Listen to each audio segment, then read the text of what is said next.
Welcome back. It is the Flow Friday Sports Show here on Flow FM, and it's time to head into Kangaland. The head Kanga, Caitlin Vine, joins me on the line. Caitlin, great to have you on again. How you doing? Thanks. Yep, feeling rested and ready. Rejuvenated and reignited, and we've got it all set for this weekend. A big game against South Mildura at home.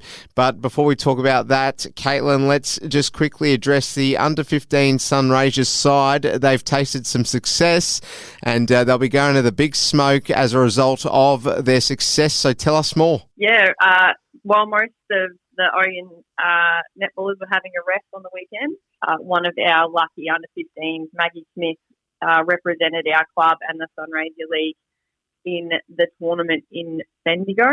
And our Sunraysia under-15s played fantastically, undefeated for the day. So they progressed then to the state finals in Melbourne in a couple of weeks. Amazing effort from those girls to not train together that often and to play so well against, teams across Victoria is an amazing effort. So super excited for those girls and, of course, for Maggie, who is an up-and-coming star for us.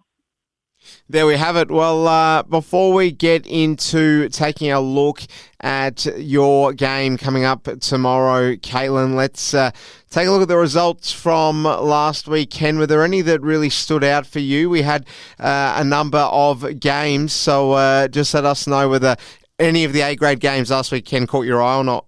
I think looking at the results, most of them are pretty standard. No real surprises there. Robinvale losing to Merbein 54-35. Wentworth obviously just destroying Imperials 21-75.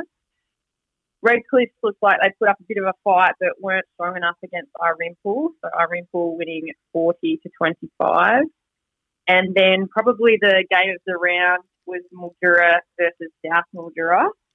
And Mildura seemed to come away with a win at the end, winning by 10 goals, so 46-36. So all pretty standard there. I think that's where we expected most people to be. But obviously looking at that score between South and Mildura, that's what we have been looking at all week. We did have a couple of people sneak to the game and have a watch of South to see what we're coming up against. So we definitely took those thoughts to training this week and worked on some things. Well, you're hungry for a win, there's no doubt about that, and your hunger will be satisfied one way or the other, Caitlin, come Saturday, because we've got the rotating dinner on. Just tell us about that quickly. Certainly sounds appetising. Absolutely. I would say this is one of the big events of the year. We love a rotating dinner. So we get put into pairs and we get a surprise on the day. We get a little slip that tells us where we're going for entree.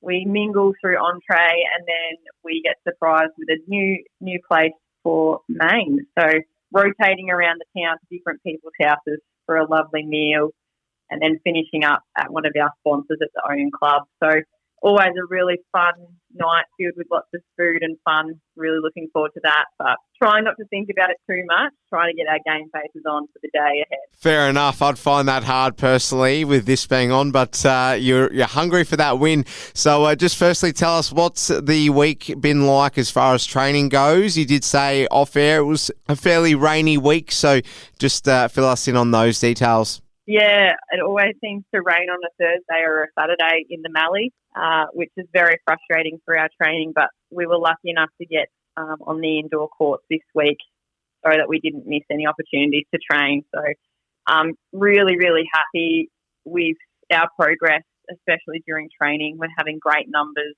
lots of juniors stepping up at training as well. We had a really good chat last night after training, and the hunger is there. This is a must-win for us across all of our grades if we want to, get a run on now and look towards finals. It's really do or die for us. We're in a position in most of our grades that we haven't really been before, which is, I think, taken us a bit by surprise. I know, you can't always be the best team.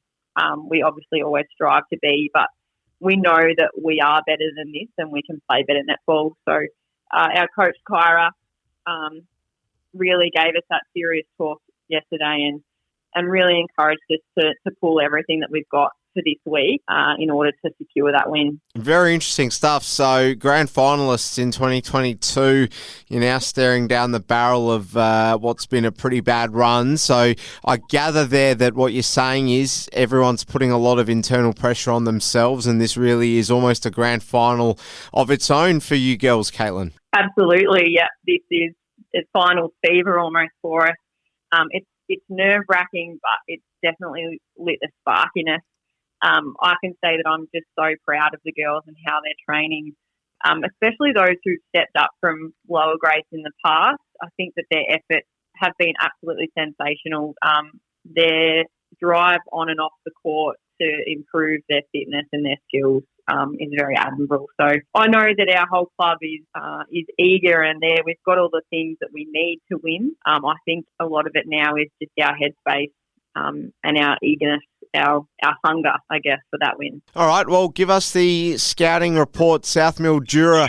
What do the Kangas need to do to get over the line in this one, Caitlin? Yeah, so our main target, especially in the A and B, we just really need to isolate the pass. So we'll be working on a very tight defence over the ball, putting lots of pressure onto them. I think our fitness will be important, but I think that our level-headedness and our patience will be what gets us over the line, certainly in the A and B. And in the C and C res, again, it'll just be our patience and our level-headedness as a team. So we're really, really excited looking into the week. All right, well, let's take a look at some of the other fixtures. Irimple, they go up against Imperials. Which way does this one go? I'm going to go for Irimple on this one. I think they're really up and coming. As a young team, I think the success that they're getting is what's pumping them up more and more each week. So I think that Irimple will get the win. Robinvale, Euston, they'll be too good for Mildura. Caitlin, yes or no? No, I think Mildura will be quite comfortable in this game and they'll get the win. And then that leaves us with Mabeen up against Red Cliffs. So what's your tip with that one? Again, an opportunity for Red Cliffs to strike. I know that they have really improved in their game, but I think that Mabeen will be too strong. Wentworth sit out this week. Caitlin, I will just finish by getting your thoughts on some developments in the Super Netball. Collingwood pulling out.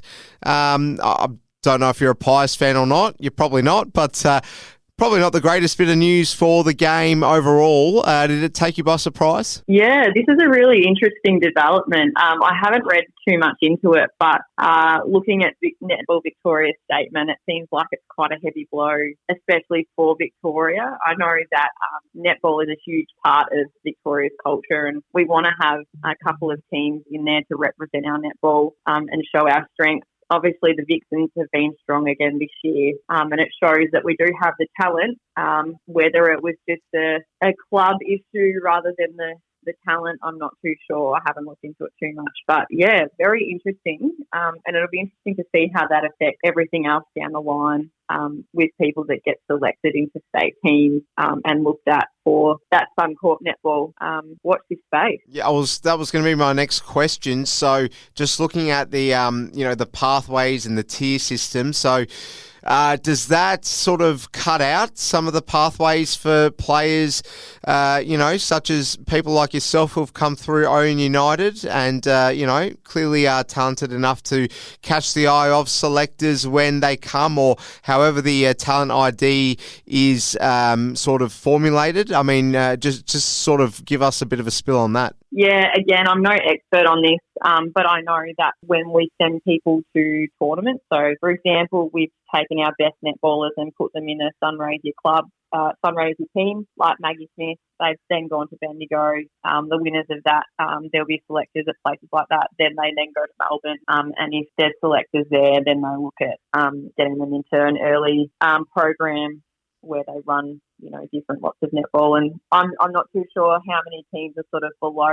Suncorp, but I know that one of our netballers and our A-grade coach, Coronation, played in the teams just below the Adelaide Thunderbirds and played on some of those Australian superstars like Nat Bomberto. And so she has quite an excessive knowledge of that kind of stuff. So I'm sure that she will be sharing some stories and some knowledge about that. But yeah, I'm not too sure on how it all works, but I'm sure that whilst we don't see it, it probably affects everyone across Netball Victoria in some way. Well, Caitlin Vine, the head Kanga, you're a busy gal, so we best let you go. Good luck this weekend in what is a very big game, and we look forward to hearing all about how it went next week when we speak to you next. So good luck again, Caitlin. Thanks for your time. Thanks so much. Go Kangas.